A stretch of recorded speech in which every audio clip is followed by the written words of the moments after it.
Hello everybody and welcome to my video, Getting Tidier.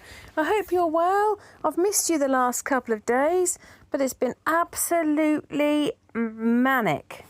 So the first part of my video is me sorting out the kitchen, doing some washing up, getting ready with a snack for my daughter, and also I'm cooking chicken liver pate. So it was interesting actually when I posted my last video and there was a little clip of me doing some work cooking food. A number of you suggested a few things that I could do differently, so very much appreciated, thank you. A lot of you are very, very knowledgeable, more experienced and knowledgeable than what I am in a number of areas, so I appreciate the suggestions. Thank you. So the last few days have been really busy. Let me think. So I'm recording this on Friday. So I did invigilating 2 days this week, which you probably remember me saying a couple of videos back. I did ask if the lady didn't actually need me.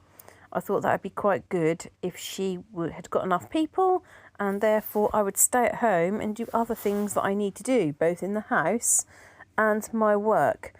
But she did need me, so I went in both days. And then on Wednesday afternoon when I was in, I noticed that one of the invigilators was reading the exam paper.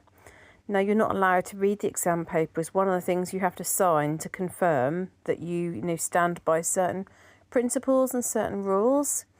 So I should have really just kept quiet, but I took it as my responsibility to mention to her, oh, by the way, did you know that you're not allowed to read the papers?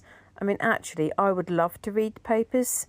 They really interest me. I'd like to sit and fill one in, but you're not allowed to read the papers. Obviously, there have been situations where invigilators have passed on information online or to other schools or to other educational establishments. So the young lady sort of said, oh, right, okay, I thought I was allowed to because the exam has started. And I said, oh, no, you're not. Anyway, about an hour later, she asked me a question and I got talking to her. That turns out that was the daughter of the lady that organises the whole thing. But it was quite nice because I talked to her about her travelling and I talked about my holidays, and so she would have forgotten that. And if she says to her mum, oh, Emma told me I'm not allowed to look at the paper, then her mum's not going to think that's bad. Her mum will be like, well, that's right. You're not allowed to look at the paper and you shouldn't have been reading the questions. So that's good. I also remembered to put my apron on, you'll be pleased to see. Those of you that reminded me to wear an apron so I don't ruin my clothes. Yeah, so I do quite a lot in the kitchen. You can see that there's quite a lot of washing up there for me to do. I just find that builds so quickly. Also Wednesday, I spent the morning out meeting a new learner, which was really nice. They were really keen and enthusiastic, so that was good. And then Thursday just went by so quickly. I had meetings all day, and then I said to my dad about him not coming round because my daughter had to do her revision, but he said he didn't really know what my message meant, so he came round anyway. So we sort of chatted whilst my daughter was doing her work and sort of talked a few things through with her about she had biology revision to do. And then today she had the last exams for this week, and I worked. And it's because I think the particular reason why I've been really busy in job number one was because the project that I've been working on that's been running for 4 weeks, the last day of that was today. So I've got several people in my team that are working on that, and I'm just overseeing it.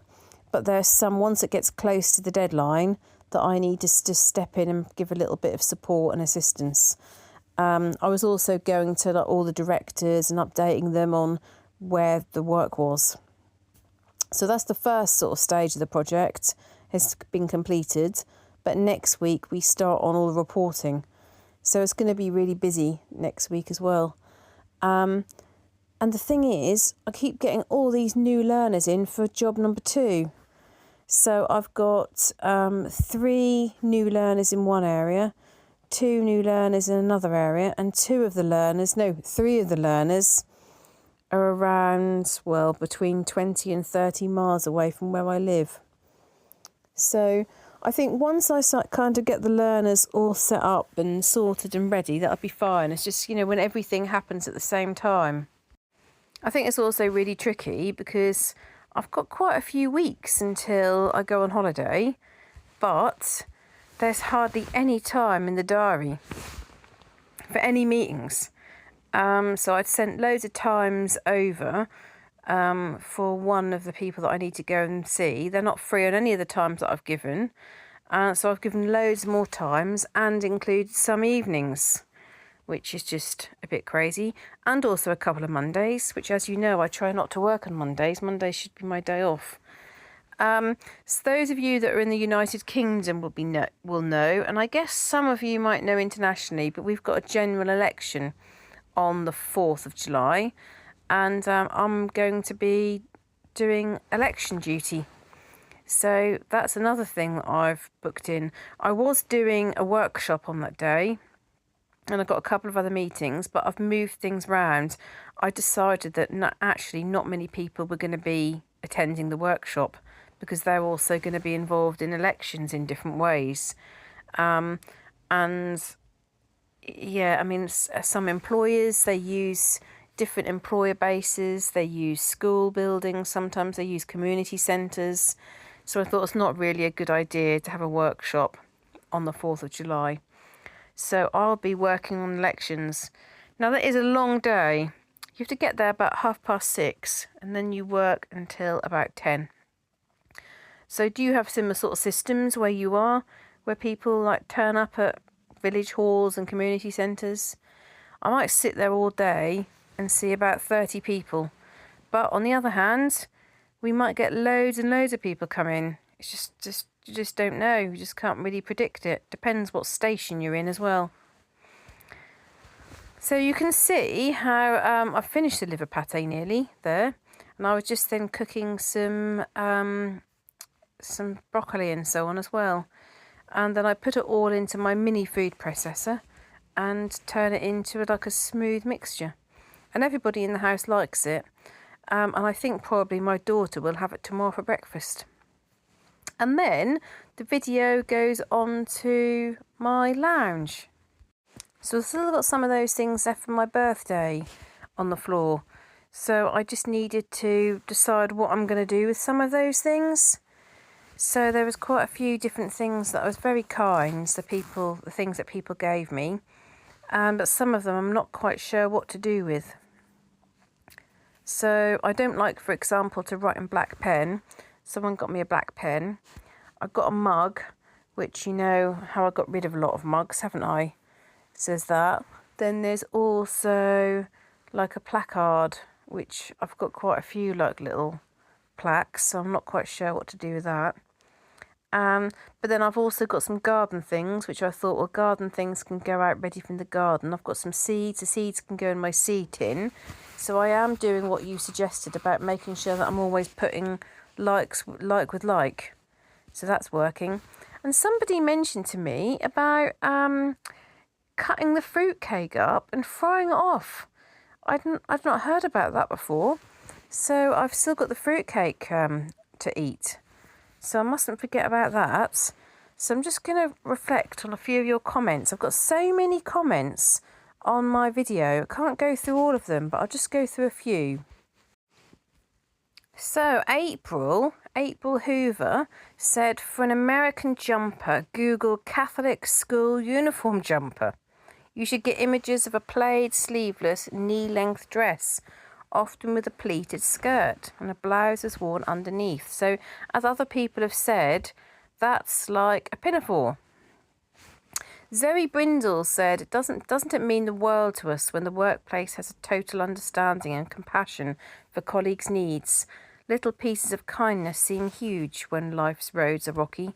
I bet that took some getting over.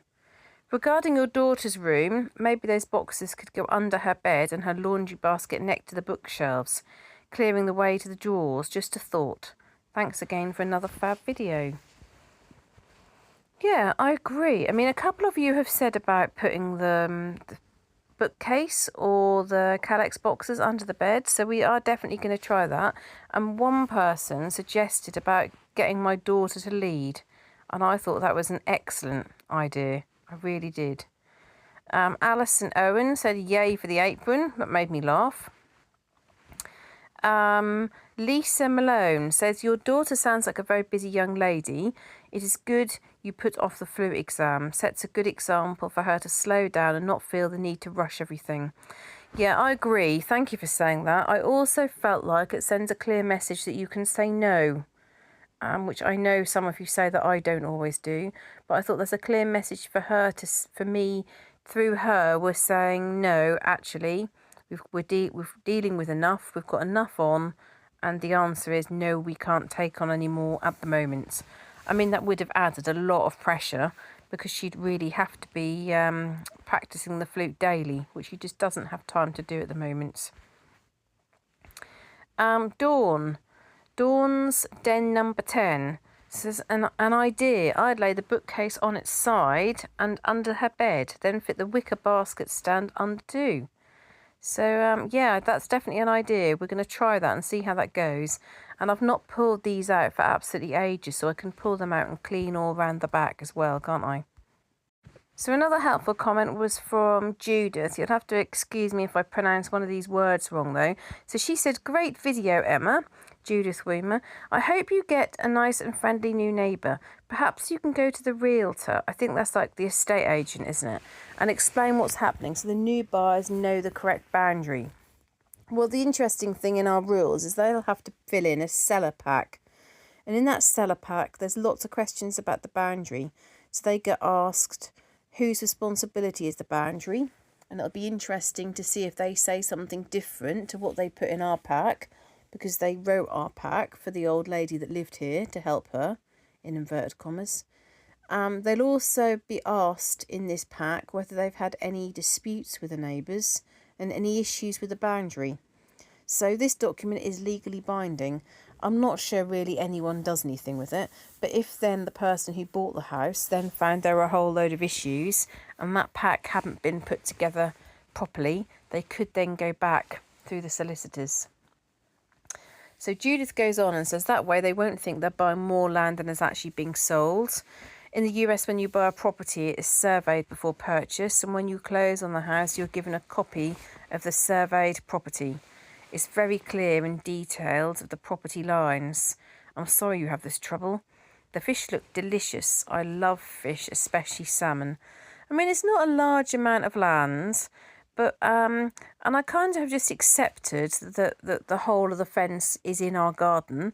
But what I don't accept is when they then paint it pink when it doesn't belong to them, or attach something to the post, because that's equivalent to me leaning into their garden and just, attaching, say, my linen line to a tree that's in their garden. I mean, you wouldn't do that, would you? That's the same thing. Kate West said, have you watched The Minimal Mum on YouTube? She's great and she has loads of great tips. So I'm going to follow that up. Thank you for that.